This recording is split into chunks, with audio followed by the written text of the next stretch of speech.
It's important that you protect your liver on a daily basis. Everything you eat will affect your liver.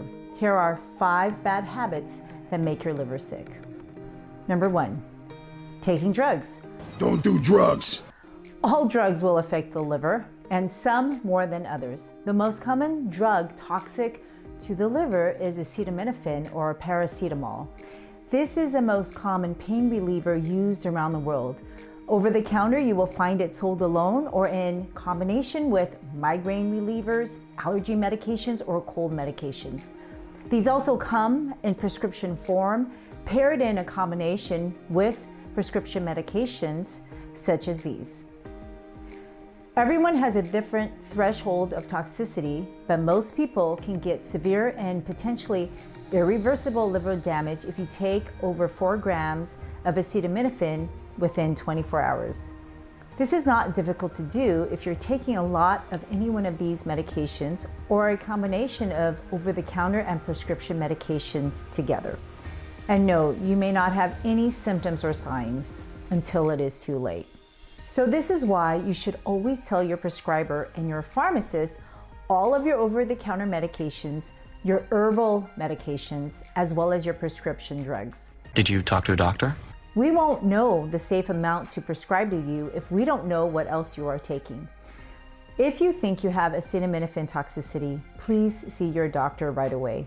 We can measure your liver enzymes, we can check your acetaminophen level, and we can give you an antidote called N-acetylcysteine. Number 2, you're not safe for switching to a daily NSAID for pain relief. NSAIDs also cause liver injury. And actually some NSAIDs have been withdrawn from the market or they just stopped studying it because it induced such severe liver injury.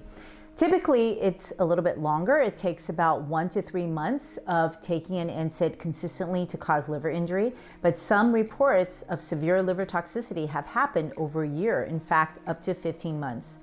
And so it can happen at any time. Selindec and diclofenac are the 2 most commonly prescribed NSAIDs that can cause liver toxicity, but really all of them can do it.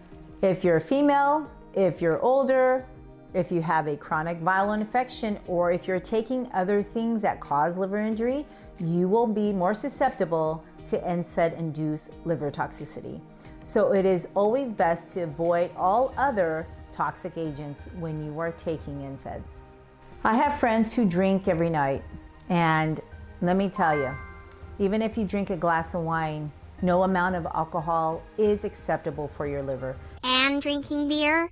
Alcohol is toxic to your liver, and every time you drink, some of your liver cells will die. In fact, not only is the alcohol toxic, but your liver actually tries to break it down into more toxic metabolites called acetaldehyde. So even if you just drink 1 beer a day, Only one. you can actually induce inflammation so that the liver tries to repair itself the wrong way and makes collagen. Collagen is not good for your liver. It actually scars it up and makes it rock hard, and you get a condition called fibrosis, which is a disease called cirrhosis. Alcohol also decreases your body's ability to detoxify itself by decreasing glutathione stores, a known antioxidant to help your body deal with toxins.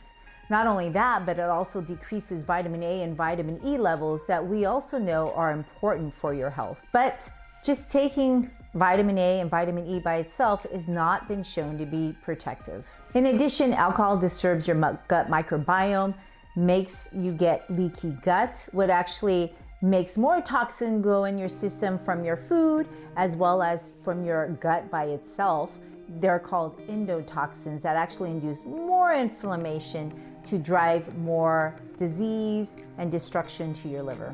So if you already have a compromised liver, meaning let's say you have chronic hepatitis B or C or some other viral problem, you really should avoid any amount of alcohol. So if you're eating the standard American diet, I love this burger, so delicious. you really need to upgrade that diet if you're gonna drink alcohol with that standard American diet, because it will make you more susceptible to the injuries caused by alcohol. And just by changing your diet, increasing more antioxidants, you can give yourself more protective power.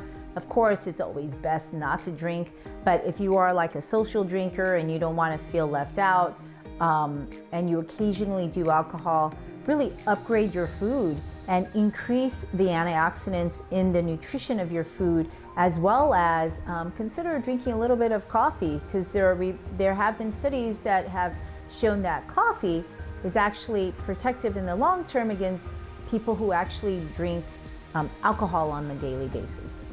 And keep in mind that everybody metabolizes alcohol differently. So people who are Asian or who are women or who are older won't handle alcohol as well as other people.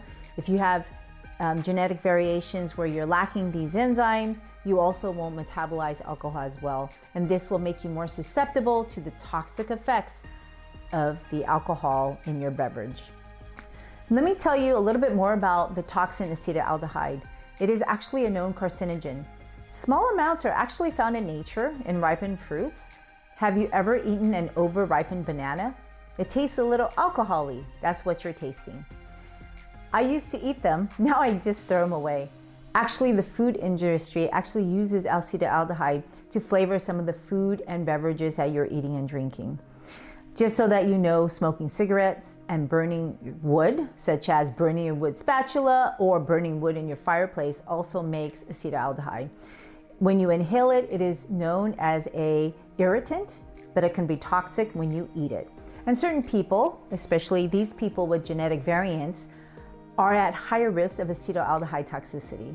And you can actually get a genetic test to see your ability to metabolize alcohol in a lot of commercialized tests, or you can talk to your physician about it.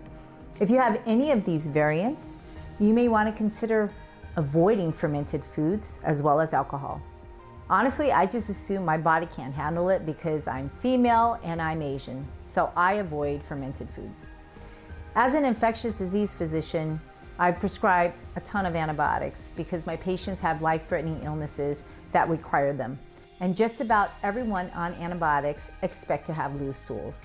But did you know they also are the most common class of drugs that cause liver toxicity? This is why I always check liver enzymes before I prescribe antibiotics and during the course. We know antibiotics change your immune system, and not just in your gut. Some antibiotics are toxic to your mitochondria. They can also interact with drugs and herbs, and that's why we need to know what else you are taking so that we can try to avoid complications. But really, no matter how hard we try, we still can't predict whether or not you will have side effects. And that's why you shouldn't make it a habit to take antibiotics, unless you really need it. If you are frequently taking antibiotics or on a long-term antibiotic, please consult with an infectious disease specialist. If you want to look up more information about your drug or herb, check out this website. It has over 1,400 drugs and herbs in its database. I hope you found this video helpful, and if so, please join me on my next video. See you there.